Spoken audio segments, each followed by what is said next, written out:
salah. Nah, kalau ruh ini kaitannya nanti masalah energinya itu yang atau panas. Karena apa? Ruh itu tidak bisa kita lihat. Sedangkan jasad nanti dibagi menjadi dua. Organ dalam, organ gerak. Ini unsurnya jasad itu unsurnya yin atau dingin. Jadi sesuatu yang tidak bisa terlihat, maka unsurnya itu yang panas.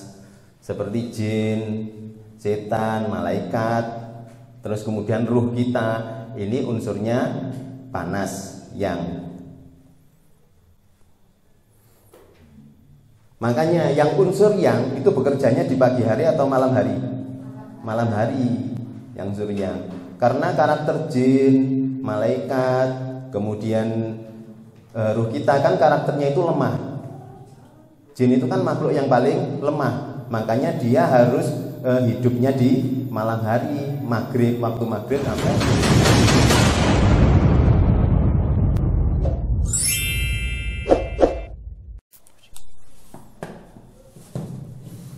Assalamualaikum warahmatullahi wabarakatuh.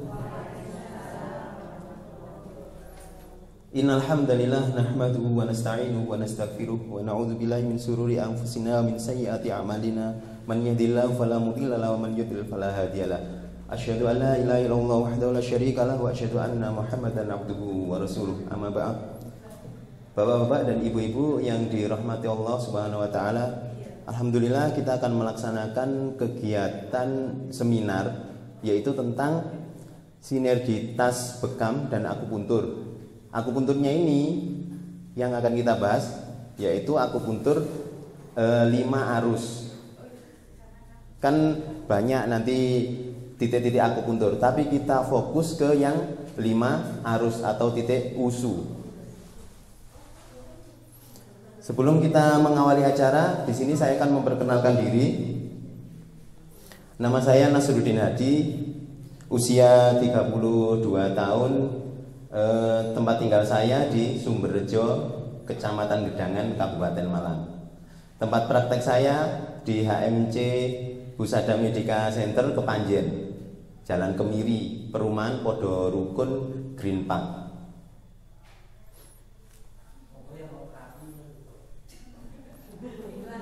Nawa? Iklan.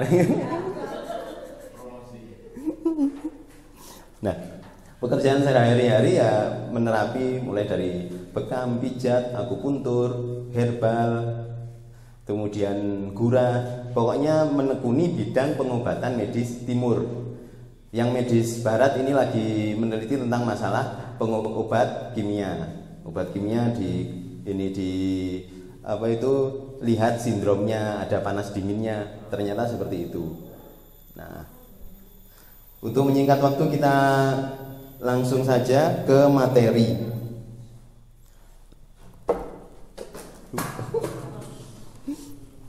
Kakean ngombe.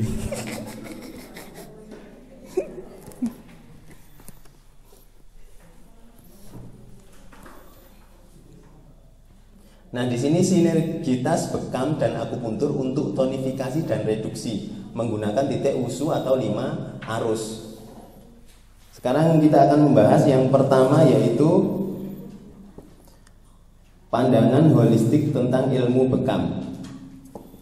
Karena materinya di sini banyak, takut nggak nutut ya. Maka bekamnya ini kita singkat. Karena semua kan rata-rata sudah banyak yang bisa bekam. Jadi di sini saya akan menjelaskan tentang ilmu bekam itu untuk kasus yang bagaimana. Manusia terdiri dari 3 hal. Yang pertama ada ruh, jasad, dan akal. Ruh itu karakternya tidak terlihat, maka termasuk unsur yang atau panas. Jasad karakternya terlihat, maka termasuk unsur yin atau dingin. Dan untuk membedakan antara manusia dan hewan, maka Allah memberikan kita akal.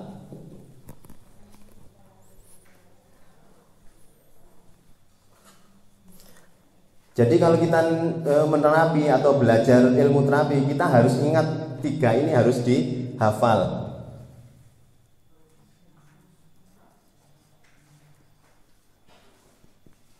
Manusia,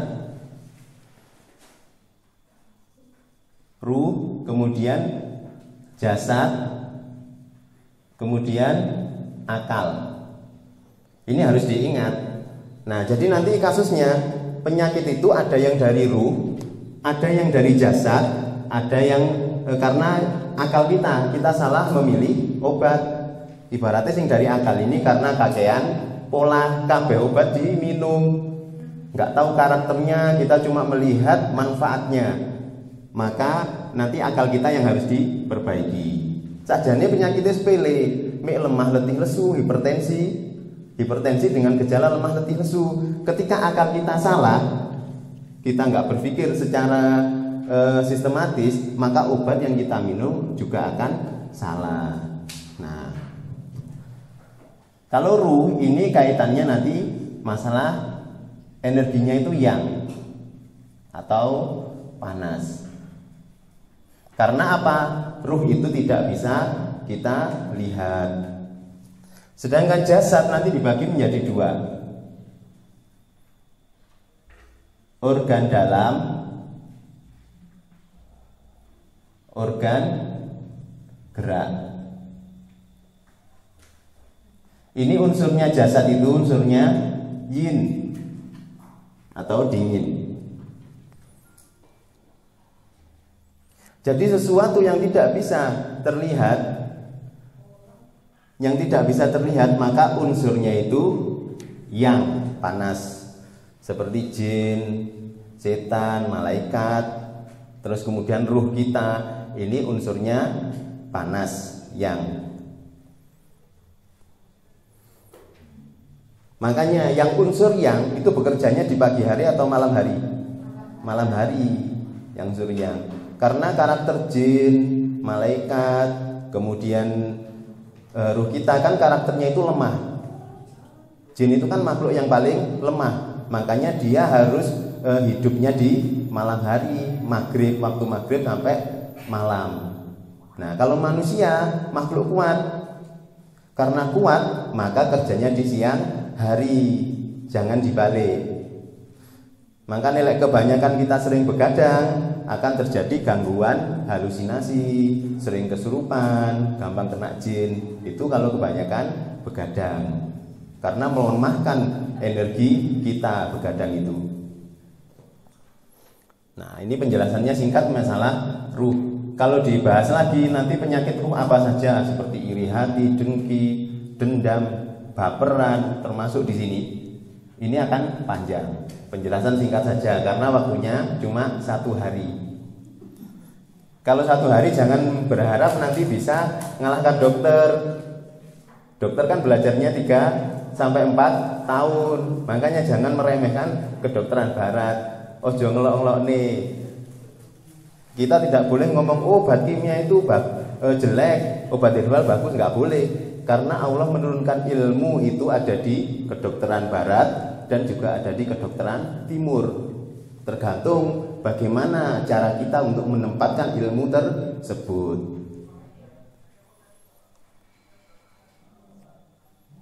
Terus kemudian jasad karakternya dengan yin. Ini nanti masuknya di organ dalam, yaitu kita singkat organ Chang Fu. Organ Chang Fu. Kemudian organ gerak, yaitu nanti masalahnya di tulang belakang. Nah, terus akal. Nah, kalau gini kan ngerti nanti. Oh, ini kasusnya masalahnya ruhnya bermasalah. Oh, ini nanti di ruqyah. Oh, ini masalahnya organ dalam, nanti bisa dibekam atau di akupuntur atau di terapi herbal. Oh, ini masalahnya kasusnya di tulang. Ini nanti larinya ke terapi seperti kiropraktik, PAZ, kemudian tahio dan lain-lain. Ini masalah di organ gerak. Nah kalau akal ini harus banyak belajar, harus ilmu. Makanya al ilmu qaulal qauli wal amal. Ilmu itu sebelum kita berbicara dan bertindak. Ini dasarnya.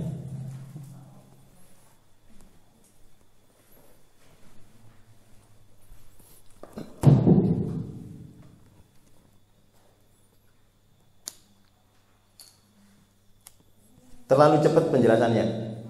Mboten nggih.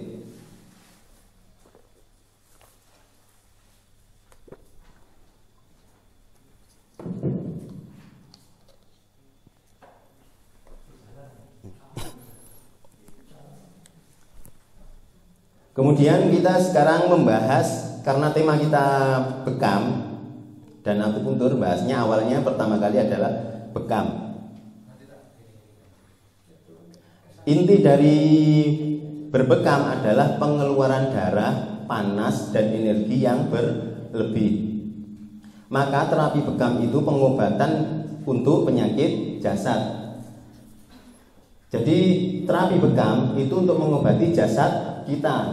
Kalau masalah ruh belum tentu nanti bisa dibekam. Nah kan ada kasus ketika dibekam itu orangnya kesurupan. Nah itu beda kasus lagi. Karena apa? Nanti kita akan bahas di sini. Kenapa orang bekam, ada yang bekam kok tiba-tiba kesurupan? Berarti kan bekam untuk masalah kejiwaan. Padahal bukan seperti itu cara penjelasannya. Kita akan bahas di sini. Jadi terapi bekam sangat cocok untuk karakter tubuh seseorang dengan syarat darah cukup atau berlebih, panas cukup atau berlebih, energi atau ki, ji bacanya ji ya, ki itu bacanya ji yang cukup. Maka terapi bekam bisa kita masukkan sebagai teknik reduksi untuk membuang patogen lembab panas pada tubuh.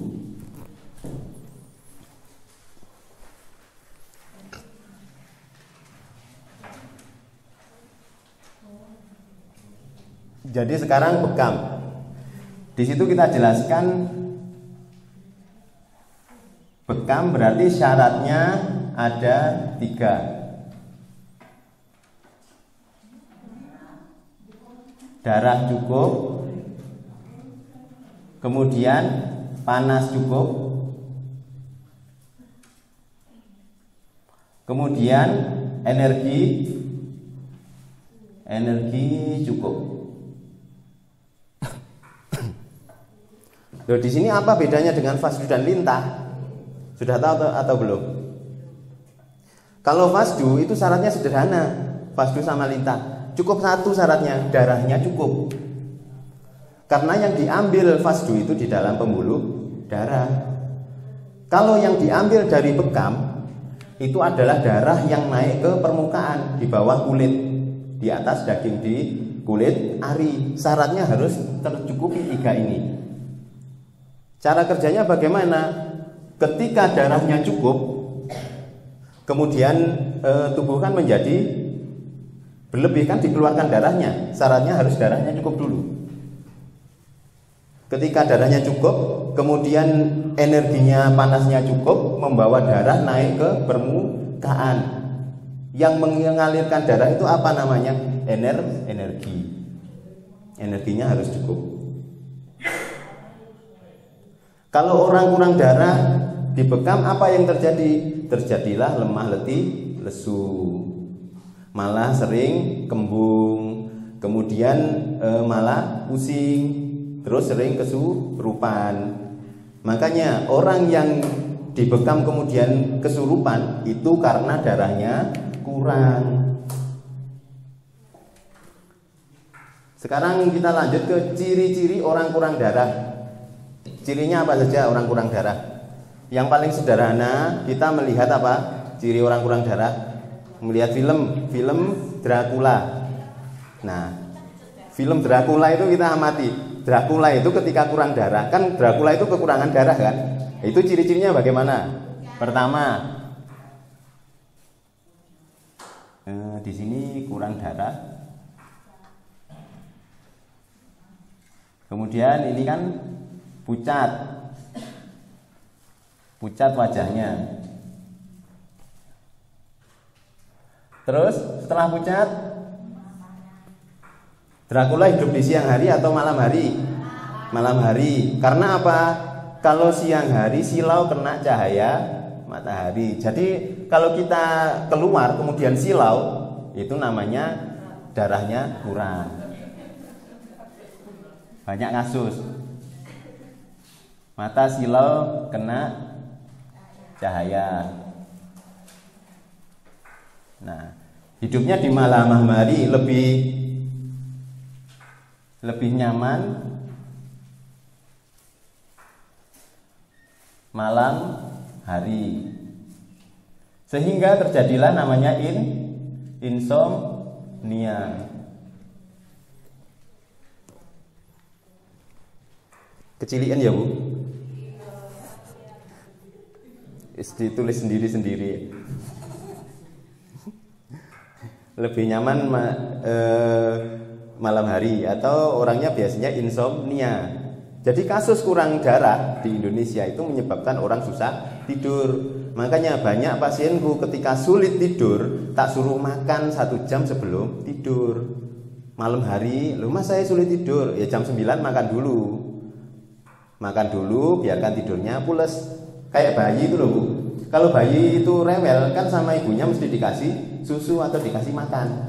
Setelah itu tidurnya pulas. Nah, lo katanya nggak boleh kalau malam hari makan. Nah itu kan kalau orangnya kenyang, nutrisinya cukup. Nah kalau kita lapar ya makan dulu untuk menambah energi, biarkan bisa tidur. Karena tidur itu menggunakan energi. Merem itu nggawe energi Bu. Iso merem itu nggawe energi. Iso melek juga menggunakan energi.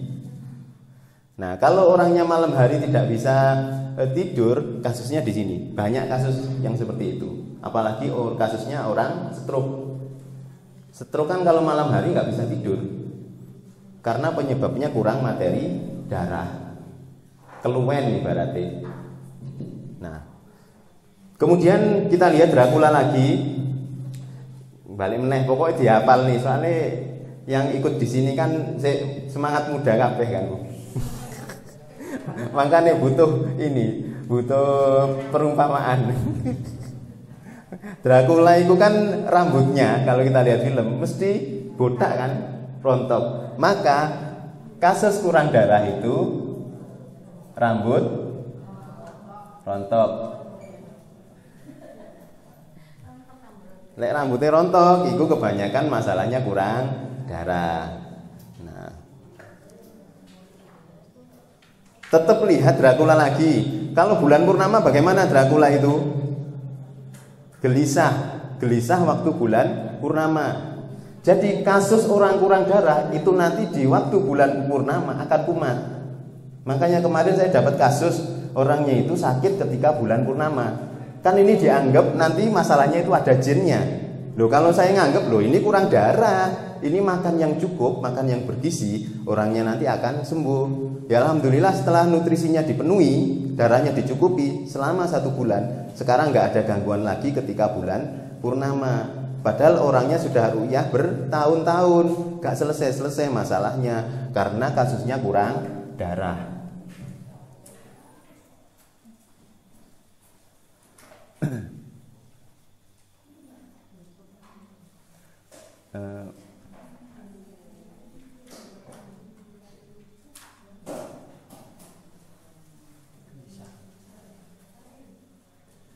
Sakit atau gelisah ketika bulan purnama. Kenapa kok bulan purnama kok menyebabkan sakit?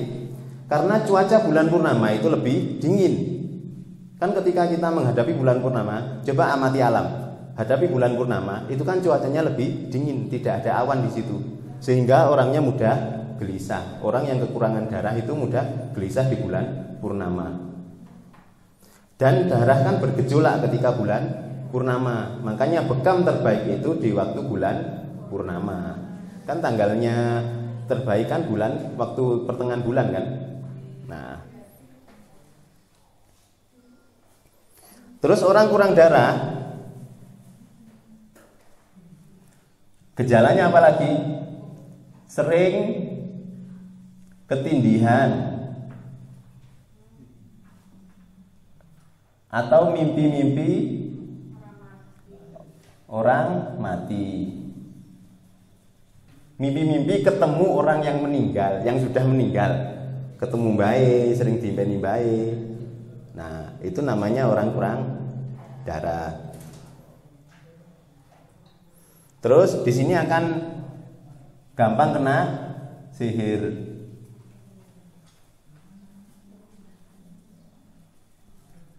Atau kesurupan. Gampang kena sihir atau mudah kesurupan. Jadi orang kalau kurang darah itu mudah kesurupan, mudah kena sihir. Makanya ketika ada kasus seperti ini, ya jangan dibekam.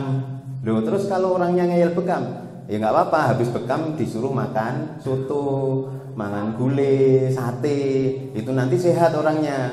Sehatnya karena apa? Karena makan gulainya, bukan karena bekamnya. Kan nangani di Indonesia kan, orang Indonesia kan ngeyelan, dokternya diwarai. Nah, ketika orangnya datang seperti ini, ya wes pokok dibekam dengan darahnya sedikit, jangan banyak-banyak. Ketika ada ciri seperti ini, makanya di situ kan tak tulis kesembuhan itu ada 3 hal, bukan yang tak tulis khairu ma tadawaitum bihil hijamah. Karena kalau saya nanti bilang pengobatan terbaik adalah bekam, wong kena pikirannya wong Indonesia itu tadi ruwet, repot, semua penyakit harus dibekam. Jadi yang tak tuliskan 3, itu ada tipe panas, tipe dingin. Nah, seperti itu cara penjelasannya itu. Nah, kemudian orang kurang darah cirinya apa lagi?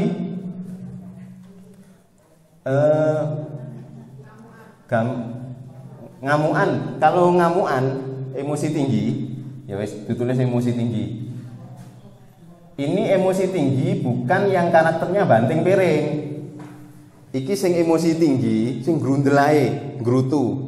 Kalau sing banting piring, iku energinya kuat, darahnya cukup, iku iso banting piring. Lele orang kurang darah kemudian ngamuk banting piring, loro langsung 1 minggu, iso kena stroke. Nah, kalau ini nggak bisa emosi tinggi. Emosi tinggi tidak diluapkan. Kayak wong menstruasi, Bu. Orang menstruasi kan senengannya mek grundel tok ngomong ae. Ngomong ndek mburi. Nggih ngarep gak wani biasa ya. Kakean rasa-rasa ngono iku grundel tok. Ini karakternya orang kurang darah. Emosinya tinggi. Terus kekurangan darah apalagi kesemutan.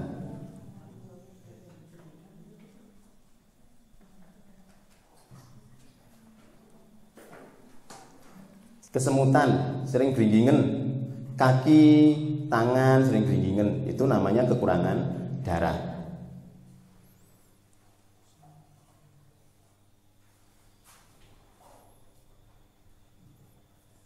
Terus mudah digendam, terus mudah ditipu, itu orang kurang darah. Kalau kita mudah ditipu, biasanya kita kekurangan darah. Nah, kasusnya seperti itu nanti.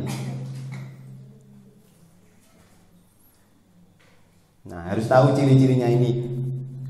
Sing gampang kena sihir itu orangnya kekurangan darah. Makanya orang yang kan jin itu kan tinggalnya nanti di dalam tubuh itu ada di darah. Darah itu ada di liver tempatnya darah. Ketika darah kita kurang, ini kan kurang kan, maka ada ruang kosong di situ, maka jin akan bisa masuk. Ketika darah kita cukup, jin akan sulit masuk. Terus jin mempengaruhinya nanti di mana? Membisiki di sekitar kita, nggak bisa masuk. Nah, nanti ketika orang mudah marah, sering kena gangguan jin, tapi darahnya cukup, maka obatnya apa? Bidara. Kalau orang orang kena gangguan jin, kemudian kekurangan darah, itu nanti obatnya kurma. Kurmanya cari yang apa? Kurma ajwa. Ajwa warnanya hitam, menaikkan energi dan menambah darah. Kalau yang sukari warnanya merah, untuk menambah darahnya lebih cepat. Si alon-alon ditulis. Jadi kita nanti lihat ini kurma apa yang cocok. Kurma Tunis kah atau sukari kah atau sing murah, kurma Mesir atau ajwa. Ajwa itu nanti yang besar dan yang kecil. Yang lebih hitam itu karakter energinya lebih besar. Kalau yang netral itu kurma Tunis. Makan banyak pun tidak masalah. Oke. Oke, cukup ini saja. Dihafal ini, nggak bisa dimengerti. Kalau kita sudah paham, nanti lihat orang kekurangan darah itu dengan cara lihat gerakan. Dari salamnya sudah kelihatan. Salamnya bagaimana orang kurang darah? Assalamualaikum. Nah, itu jenenge kurang darah. Lah siku lek wis krungu ngono aja dibekam dhisik, dicek kondisine. Engko lek dodok-dodok assalamualaikum, lah iku kuat energine, iso dibekam. Nah, salamnya dulu ya, salamnya. Belum lihat jalannya. Jalannya orang kurang darah mesti lebih lembut, bungkuk. Nah, itu lemah energi, kekurangan darah dan pelan. Nah, terus kalau diajak bicara itu lama, angel nyantole, kurang cerdas, loading dhisik, itu orang kurang darah. Jelas niku suwe gak paham-paham. Iku wonge kurang darah. Obatnya kon mangan dhisik, kasih madu dulu baru nanti diterapi bekam. Triknya seperti itu. Kalau orangnya ngeyel pengen bekam. Nah, ini yang sering tak pakai di klinik. Kan kasusnya orang Indonesia itu kekurangan darah. Karena nggak bisa beli daging, dan daging itu difitnah dari dulu, difitnah jelek. Sumber utama makanan kita sudah difitnah sekarang. Nasi yang pertama, yang kedua itu protein hewani. Dua ini kan sudah difitnah, sehingga menjadikan tubuh kelemahan energi. Dan alhamdulillah rumah sakit semakin rame, omsetnya meningkat. Terapis bekam semakin rame, kita syukuri. Itu kan tekanan itu duk-duke jantung gini loh. Terlalu banyak tekanan hidup juga bisa tekanannya tinggi. Opone saya kan akeh masalah itu di banyaknya sindrom BRI, yaitu kakean cicilan. Lah itu paling susah diobati, itu membuat tekanannya tinggi. Yang paling susah diobati yaitu sindrom BRI. Aku sering nangani kan kasusnya seperti itu rata-rata sekarang kan. Terlalu banyak cicilan, akhirnya mencicil. Nah, terus kemudian panasnya cukup. Cirinya panasnya cukup itu bagaimana? Wajah merah. Nggak terlalu merah ya. Ya merah-merah biasa. Terus wajah merah, tubuhnya pasti hangat.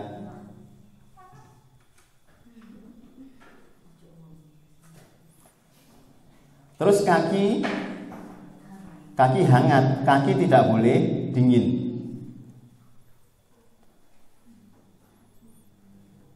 Kaki hangat. Kalau kakinya dingin, itu kekurangan panas. Kurang panas namanya.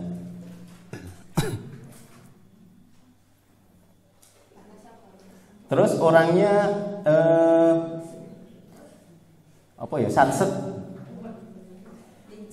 satset lincah.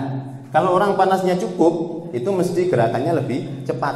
Karena panas itu membuat kita bergerak. Dingin membuat kita diam. Panas membuat gerak, gerak membuat panas. Makanya kalau kita sering kedinginan, maka harus banyak gerak. Kaki dingin.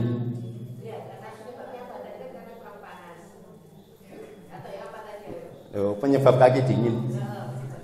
Nah, penyebab kaki dingin itu kalau kakinya dingin, itu kan tipe defisien. Dingin terus loh ya. Itu berarti kekurangan panas di ginjal. Bentar, durung waktu nih Bu. Iki ate tak jelas nih. Wis disekak dhisik. Iya, mama itu dengan ngono. Nah sekarang ini ada dua, pemanas tubuh itu ada dua. Kayak gini ya wes. Pemanas tubuh ada dua. Yang satunya matahari. Matahari itu jantung.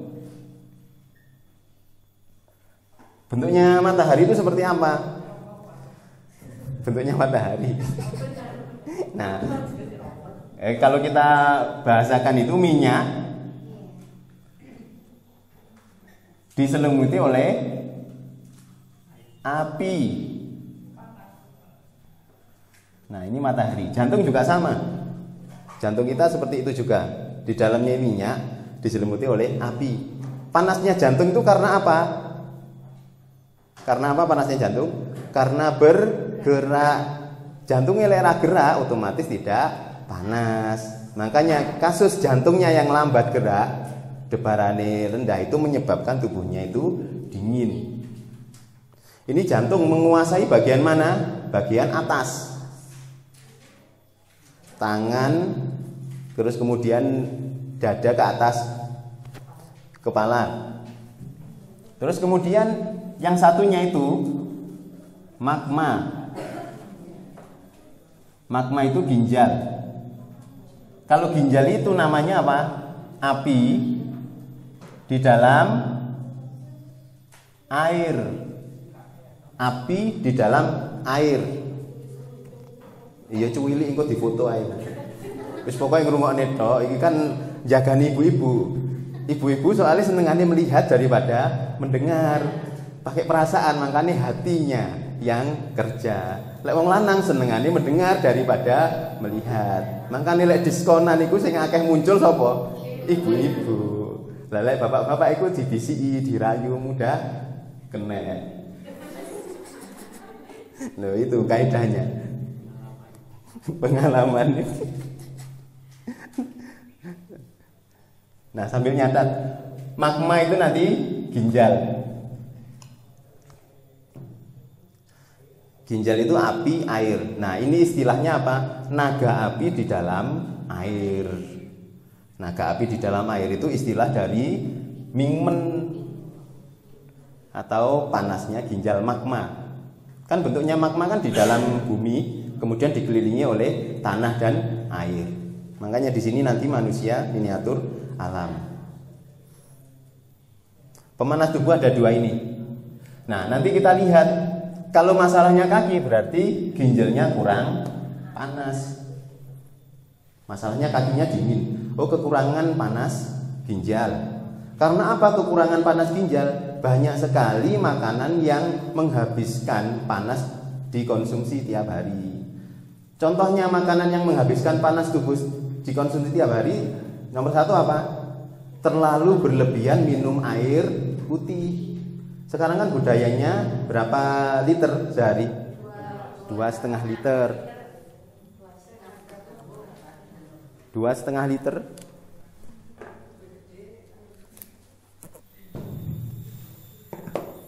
Nah, kan 2,5 liter itu bagi siapa? Pekerja kantor atau wong sing ndek lapangan? Lah ya, kan kuli bangunan 2,5 liter minimal. Kalau pegawai kantor kerjanya sering duduk, banyak menghabiskan pikiran, maka yang digunakan energinya dari apa? Darah. Makanya kaidahnya apa? Aktivitas mental itu banyak menggunakan darah. Aktivitas mental itu menggunakan darah. Di sini orang yang banyak berpikir, banyak duduk nanti mesti kurang darah. Jadi kalau kita kerjaannya banyak duduknya, ya aja ngombe akeh, sedikit saja minumnya. Cara minumnya sedikit-sedikit. Kalau pengen banyak bagaimana? Kalau pengen banyak minum harus olahraga. Kalau kita banyak duduk ya jangan terlalu berlebih makan buah. Hindari buah-buahan dulu, apalagi kena AC kerjanya. Sudah dingin, tubuh kita ketemu dingin, double dinginnya. Akhirnya melukai pemanas tubuh, ginjal dan jantung. Itu yang pertama. Yang kedua, banyak minum jus, minum-minuman yang dingin, es termasuk. Itu yang bisa menghabiskan panas di tubuh. Terus yang ketiga, terlalu berlebih minum herbal yang karakternya dingin. Contohnya herbal sunnah. Herbal sunnah yang karakternya dingin apa? Zaitun. Nek sing herbal bid'ah, VCO kan gak ono sunnah dan bid'ah kan. Kan kudune adil. Sing bid'ah kan VCO. Sambiloto. Sambiloto kan dingin. Dan di Indonesia kan sering konsumsi itu. Zaitun tiap hari, VCO tiap hari, biarkan ginjalnya sehat. Iya, mari kunggo terus cuci darah. Banyak kasus kita cuci darah itu karena herbal. Kelor, zaitun, lemon tiap pagi, air degan tiap hari, terus air beralkali tinggi. Banyak kasus di situ. Akhirnya cuci darah karena dingin, ginjalnya mengkerut. Yang tak temui itu, kemarin ada kasus anak usia 20 tahun itu gagal ginjal gara-gara tiap hari minum air degan. Diteter setahun. Kan degan kelapa gading di depan rumahnya kan endek-endek kan, tiap hari dipanjat diminum karena mikirnya untuk kesehatan ginjal. Ternyata setelah 1 tahun kreatinnya naik sampai 16. Akhirnya cuci darah. Selain itu, habis minum degan ditambah lagi es teh manis. Padahal kerjaannya di sawah. Kerjaannya di sawah orangnya. Kan harusnya panasnya cukup. Tapi karena terlalu berlebih, maka membebani ginjal. Pemanasnya terlukai, pemanas tubuhnya. Akhirnya cuci darah. Oke. Sudah tak jawab ya. Singkat saja. Nanti nggak nutut materinya. Soalnya kalau kita bahas semua ini panjang, butuh waktu 1 minggu. Nah, kemudian energi cukup. Ciri-ciri energi cukup bagaimana? Berenergi juga, nggak gampang lelah. Satset. Tidak mudah lelah. Nah, kalau kurang energi